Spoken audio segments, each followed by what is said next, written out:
नमस्कार विद्यार्थी मित्रांनो, स्वागत आहे आपलं पुन्हा एकदा एम-पी-सी लायब्ररी या आपल्या यूट्यूब चॅनलमध्ये. आज आहे 6 फेब्रुवारी 2026. सुरू करूयात आजच्या चालू घडामोडी. आज आपण पाहणार आहोत चक्र सेंटर ऑफ एक्सलन्स हे नेमके काय आहे. थायलंड मास्टर 2026 BWF सुपर 300 या स्पर्धेमध्ये कोण विजेते ठरलेले आहे. अग्निपरीक्षा संयुक्त प्रशिक्षण सराव हा नेमका कोणा दरम्यान आहे. या संपूर्ण महत्त्वपूर्ण चालू घडामोडी व्यवस्थितपणे समजून घेण्यासाठी व्हिडिओ शेवटपर्यंत अवश्य पहा. सुरू करूया कालच्या एका प्रश्नाने. काल व्हिडिओच्या शेवटी मी तुम्हाला एक प्रश्न विचारलेला होता.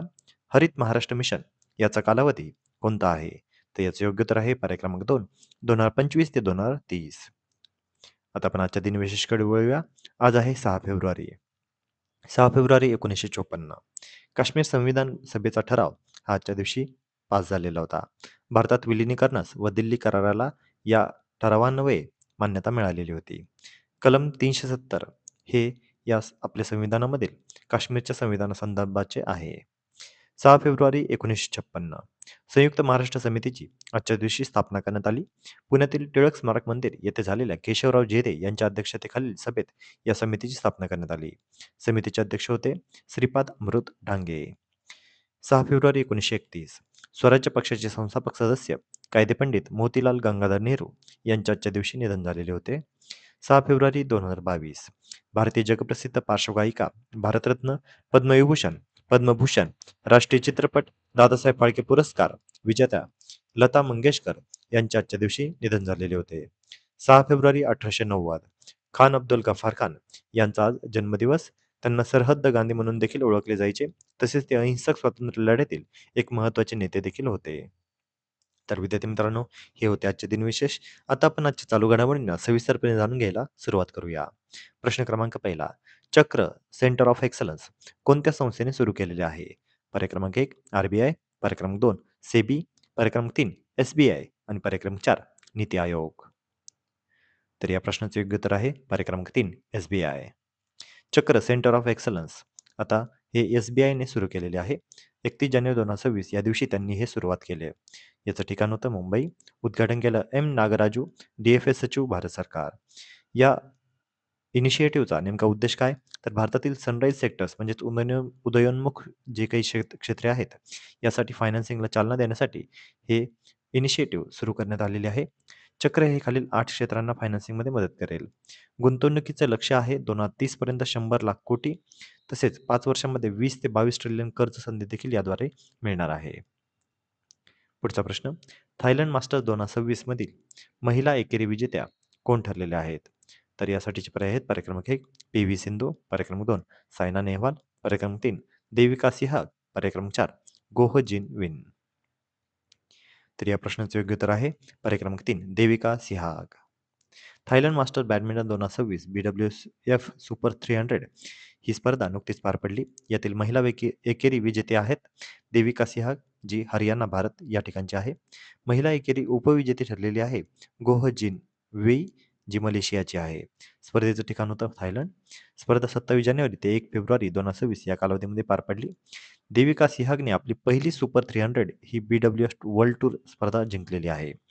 देविका सुपर 300 स्तरावर महिला एकेरी जिंकणारी तिसरी भारतीय खेळाडू ठरलेली आहे. पहिली खेळाडू होती सायना नेहवाल, दुसरी होती PV सिंधू. पुरुष एकेरी विजेता ठरलेला आहे मोहम्मद झकी उबैदुल्लाह, हा इंडोनेशियाचा खेळाडू हा विजेता ठरलेला आहे. पुढचा प्रश्न. अग्निपरीक्षा संयुक्त प्रशिक्षण सराव कोणत्या दलांमध्ये झाला? तर यासाठीचे पर्याय आहेत पर्याय क्रमांक 1 भारतीय सेना आणि नौदल, पर्याय क्रमांक 2 सेना आणि वायुदल, पर्याय क्रमांक 3 सेना आणि ITBP, पर्याय क्रमांक 4 BSF आणि ITBP. तर या प्रश्नाचं योग्य उत्तर आहे पर्याय क्रमांक 3 सेना आणि ITBP. अग्निपरीक्षा संयुक्त प्रशिक्षण सराव याचं आयोजन भारतीय सेना आणि भारत तिबेट सीमा पोलीस म्हणजेच ITBP या दोन दरम्यान हे आयोजन करण्यात आलेलं होतं. याचं ठिकाण होतं अरुणाचल प्रदेश. या संयुक्त प्रशिक्षण सरावाचा उद्देश होता गैर तोफखाना सैनिकांना म्हणजेच इन्फंट्री आणि ITBP जवानांना तोफखाना प्रशिक्षण किंवा तोफखाना प्रक्रिया, समन्वय यंत्रणा आणि फायरिंग मिशन कसे चालावे हे शिकवणे. अशा प्रकारचा हा पहिलाच सराव होता. पुढचा प्रश्न. एक्सरसाइज खंजर हा सराव भारत कोणत्या देशासोबत करतो? तर यासाठीचे पर्याय आहेत पर्याय क्रमांक 1 कझाकिस्तान, पर्याय क्रमांक 2 उझबेकिस्तान, पर्याय क्रमांक 3 किर्गिस्तान आणि पर्याय क्रमांक 4 ताजिकिस्तान. तर या प्रश्नाचं योग्य उत्तर आहे पर्याय क्रमांक 3 किर्गिस्तान. खंजर हा संयुक्त लष्करी सराव आता नुकताच पार पडत आहे. भारत आणि किर्गिस्तान या 2 देशांदरम्यानचा हा सराव आहे. या सरावाची ही 13वी आवृत्ती आहे आणि ही आसाम या ठिकाणी पार पडत आहे. मागील आवृत्ती 12वी ही किर्गिस्तानमध्ये झालेली होती.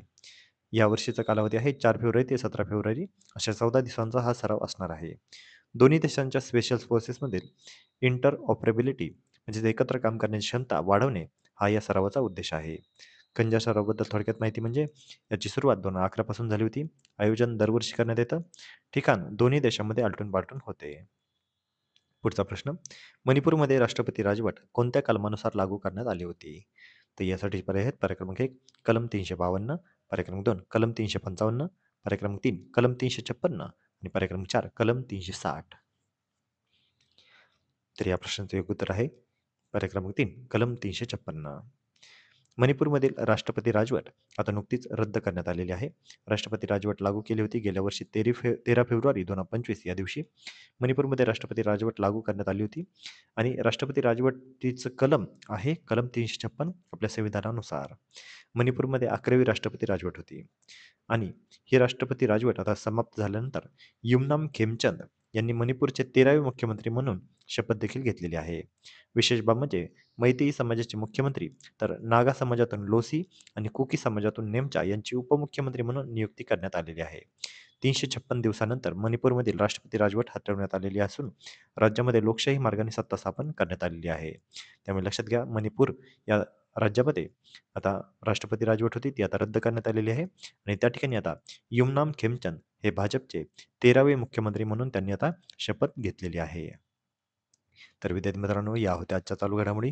आजच्या महत्त्वपूर्ण चालू घडामोडीवर आधारित मी आता एक प्रश्न विचारणार आहे, ज्याचं उत्तर तुम्ही सर्वांनी आता कमेंटमध्ये द्यायचं आहे. प्रश्न आहे, चक्र सेंटर ऑफ एक्सलन्स याचे मुख्य उद्दिष्ट काय आहे? तर यासाठीचे पर्याय आहेत पर्याय क्रमांक 1 कृषी अनुदान, पर्याय क्रमांक 2 MSME कर्जमाफी, पर्याय क्रमांक 3 सनराईज सेक्टरसाठी फायनान्सिंग आणि पर्याय क्रमांक 4 स्टार्टअप नोंदणी. तर विद्यार्थी मित्रांनो तुम्ही सर्वांनी आता या प्रश्नाचं योग्य उत्तर कमेंटमध्ये द्यायचं आहे. जे कोणीही विद्यार्थी या प्रश्नाचं योग्य उत्तर कमेंटमध्ये देतील त्याच्या कमेंटला नक्कीच लाईक देखील देण्यात येईल. तर विद्यार्थी मित्रांनो या होत्या आजच्या चालू घडामोडी. तर अशाच अधिकाधिक इन्फॉर्मेटिव्ह कंटेंटसाठी आपल्या MPSC लायब्ररी या यूट्यूब चॅनलला सबस्क्राईब करायला अजिबात विसरू नका. धन्यवाद.